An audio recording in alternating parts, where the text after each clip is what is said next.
On passe à présent à l'actualité économique et c'est avec vous, Georges Lédric. Bonjour, Georges. Bonjour, Natacha. L'actualité du jour, ce sont les chiffres du chômage en France qui vont être publiés cet après-midi.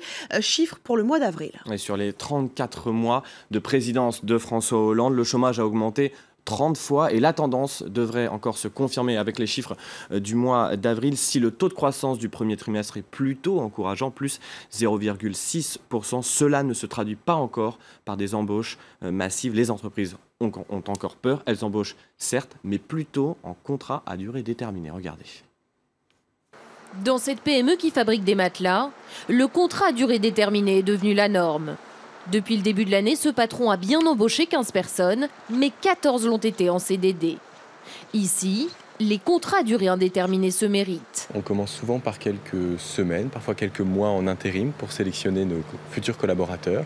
On poursuit ensuite l'aventure avec un premier CDD de 6 mois et si celui-ci est concluant, on enchaîne avec un CDI. Ils ont tous une date de fin de contrat au 30 septembre et j'espère qu'une chose, c'est qu'on fera 14 CDI à la suite. Les entreprises n'ont jamais autant recruté en CDD.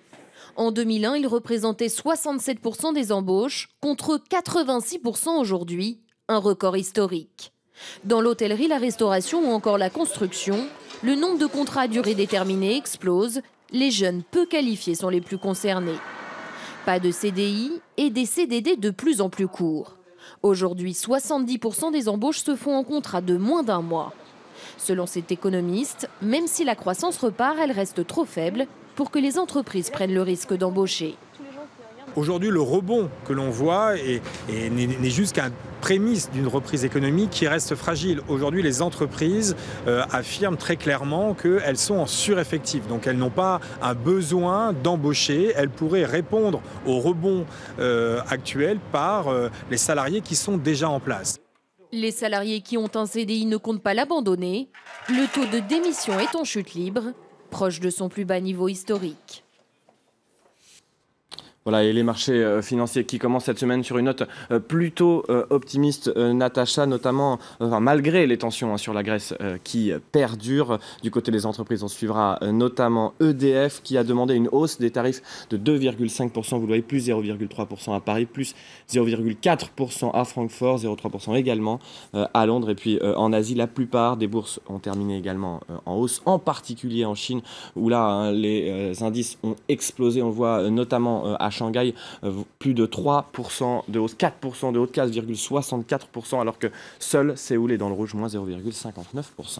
On reste en Asie, Georges, avec la compagnie aérienne Malaysia Airlines qui doit dévoiler aujourd'hui sa stratégie pour rebondir enfin après les deux catastrophes qu'elle a vécues l'année dernière. Oui, cette stratégie, Christophe Muller, le nouveau PDG, est en train de la détailler en ce moment même en conférence de presse à Kuala Lumpur. Alors les grandes lignes ont déjà été définies, mais il va rentrer un petit peu plus dans les détails. Et les détails, il aime ça, Christophe Muller. Il a cette réputation d'être un patron particulièrement méticuleux, aux méthodes de management musclées. Il était surnommé The Terminator dans l'industrie aérienne.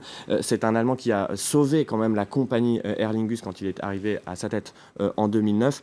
En clair, c'est un homme de combat, un homme de redressement qu'a choisi la compagnie pour se redresser. Voilà pour la personnalité et le style du nouveau PDG. Pour la stratégie, quelles seront les grandes lignes de cette nouvelle stratégie? Alors la principale question sera de savoir si Malaysia Airlines peut survivre face à la concurrence agressive des autres compagnies low cost en Asie. Et il y en a énormément. La priorité, c'est donc, et malheureusement, de réduire les coûts. Malaysia Airlines, c'est une compagnie qui est réputée relativement généreuse avec ses salariés. Elle devra donc couper dans les dépenses. Les contrats de maintenance, de sous-traitants seront aussi tous renégociés. Et puis ce plan social, un tiers des 20 000 salariés qui seront licenciés, c'est considérable. Bref, sur le court terme, il faut tenir, devenir plus rentable pour ensuite reconstruire l'image de marque de Malaysia Airlines.